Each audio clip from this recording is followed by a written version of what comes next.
On your left, it's time for the Falcon and the Winter Soldier!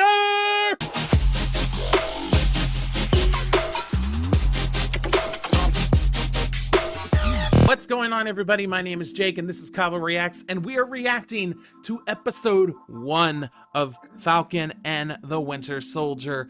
And it's only been like 2 weeks since WandaVision ended. It's just crazy, because we got that epicness that was a masterpiece of what it already was, and now we're starting a whole new different side of things. So this is the second Disney Plus Marvel produced TV series, try saying that 10 times fast, and it features Sam and Bucky going into this little buddy cop action-packed filled adventure. We saw in the trailer, we saw Zemo has escaped, and we're confirmed to also see in some point, we're confirmed to have seen Sharon Carter.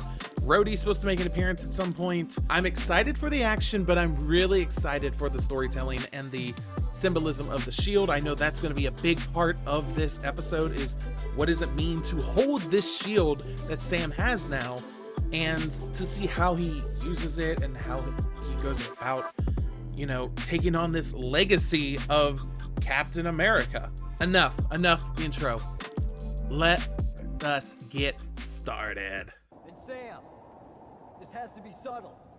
Subtle.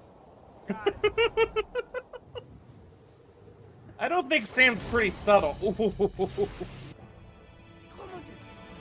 Whoops. Subtle, Sam, subtle!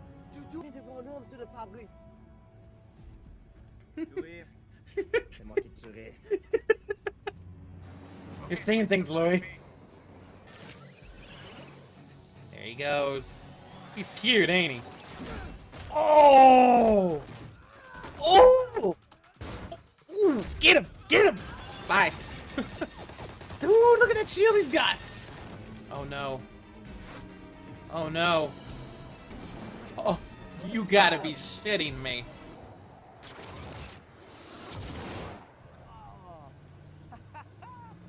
He's like, that's so cool. Holy crap. What? Dude, I can't even tell if this is green screen on that. That's how, wow. Yeah, get him. Oh, shoot. Mini torpedoes. Holy crap. Oh! Yoink! What's up? How you doing?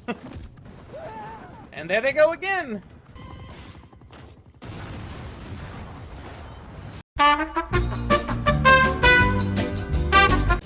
man, how many helicopters do they have? He's outnumbered. I don't know. He's doing pretty well right now. He rerouted. Oh! Oh! That was a close one. He's like his biggest fanboy. I do gotta ask you though, because like online, there's just been a lot of stuff about Steve. Actually, crazy conspiracy theories. Dude. Some people, he's in the secret base on the moon, looking down over us. Well, I can. And he mastered posing stoic. Rudy! The world has been forever changed.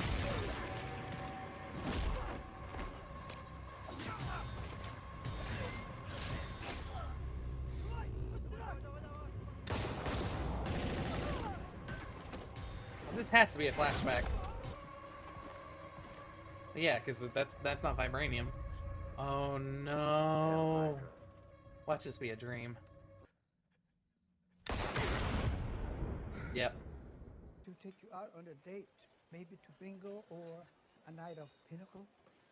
I'm really sorry about him. Why are you sorry? I'm game.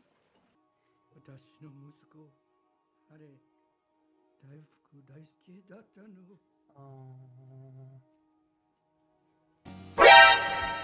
It was the kid he shot. Oh my god! Oh! Oh my god! How old are you? 106. Ooh. Robbing that cradle. Oh, I haven't played Battleship in ages. Oh, that's throwback to Iron Man 2. I'm reading your mind. please don't. She's got powers. Don't tell me he's gonna tell him. Don't do this. Ah. It's the kid. I told you, it's the kid. How do you tell someone that? No, you can't. No, there's no way you can do that. Wait, the appointment's an hour. There's no such thing as on time. You're either early or late. Pick one. Yep. Okay. No video games? Love you. Bye. They're Yes, totally- video games. They're totally gonna play video games. Don't lie. Go. Yep.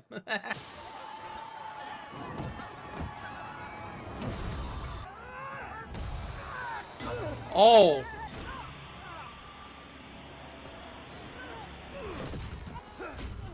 Ooh. Ooh. No way he survived that. You used to play for LSU. I mean, do I know you from some? Don't hurt his ego. I knew it, Falcon. Yes. He inflating Sam's ego or Anthony's ego? Make your side. After all, he's a hero. Is it Oh. Okay, he did survive. Okay. You, Captain America. No.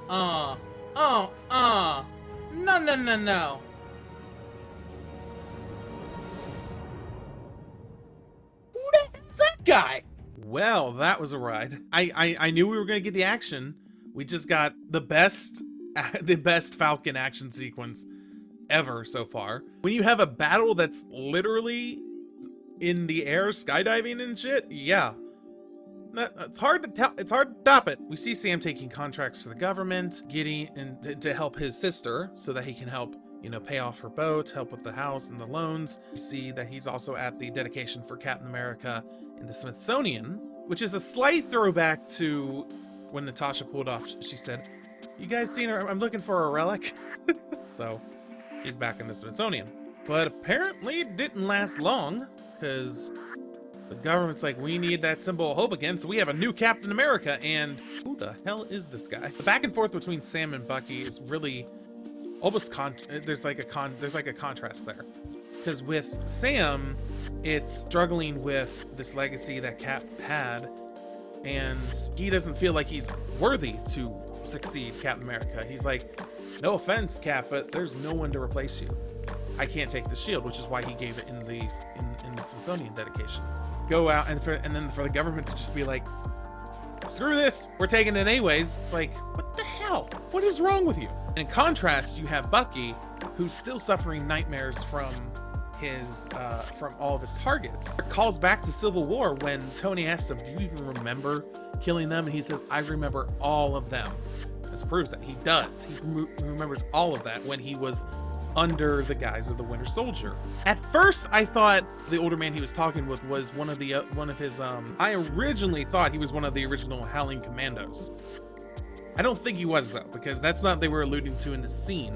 When he talked about losing his son, like talking about him when he said, "My son likes red bean mochi," it didn't even click with me until you zoom in on Bucky's face, and he has that regrets, and you're like, Oh, because they showed that scene when he was having his nightmares. And in the middle of his dates, he went to he was going to tell, it looked like he was going to tell him, I don't know how to say this, but I'm the reason your son's dead. Like, how would you say that to someone unless you were like a cold, calculated, heartless person? Like, Bucky isn't that. Bucky knows what this would do if he told him that. It would break this man's heart. Probably would kill him, to be honest. The whole scene at the bank.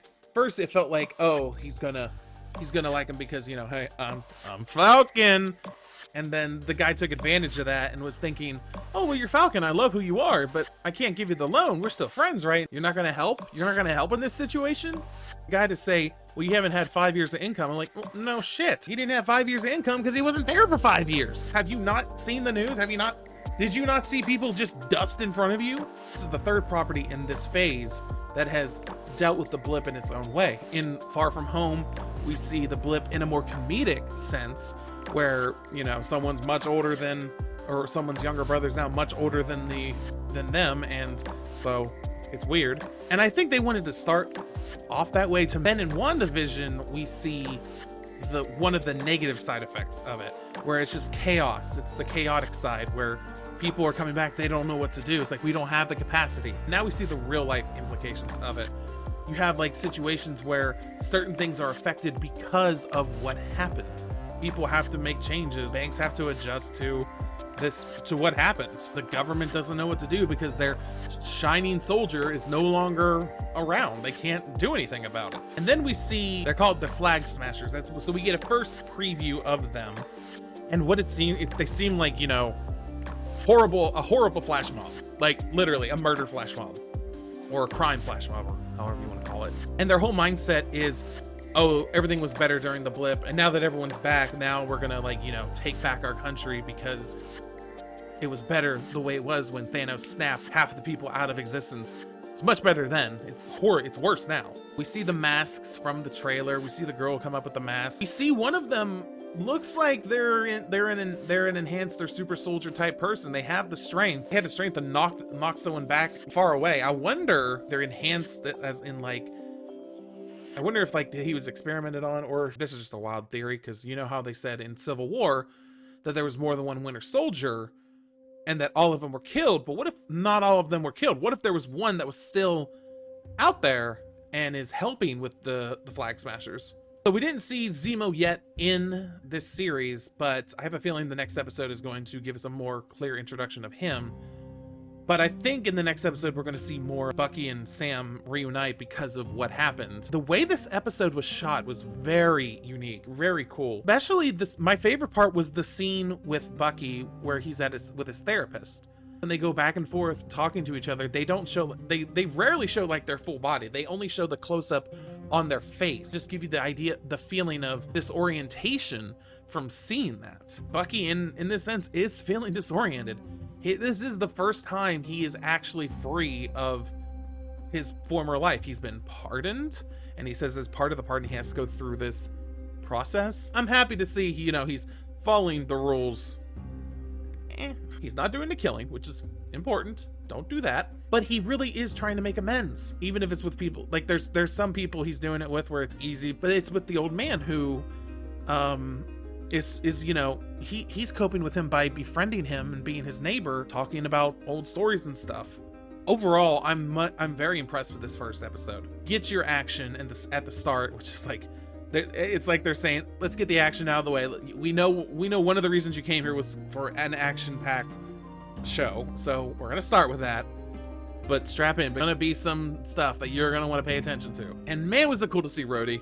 It was cool to see Rhodey there. I liked how, like, when I liked the scene where they're taking a walk and going through the walk down memory lane of Captain America. You see, as he's walking, you see Rhodey's implants out on his legs that are helping him walk. You don't see him like right there, but you see the light underneath his pant leg. I cannot wait for the next episode. I'm very excited. I'm gonna have to rewatch this to just absorb the impact, because this episode was much longer than WandaVision's first episode, because WandaVision was more like a sitcom when it started, which is why it was shorter. But this one, it feels like has the pacing of an HBO quality type TV show, although it's, you know, it's Marvel, and their storytelling in this long form television format so far is really good. And it's just episode 1. We have 5 more episodes to go. So like, I'm ready for it. I am ready for more. And it's going to be a really wild ride. And I can't wait for you guys to see it as well. What did you think of this first episode? Let me know in the comments below what you thought, what your favorite part of the episode was, what your theories are, what do you think's going to happen. And don't forget to like, favorite this video, and subscribe to the channel, and click the notification bell on to get notified when I upload a new video. But until then, I will see you for the next reaction, and remember, I'm always on your left. Okay, that was cheesy, whatever. Bye!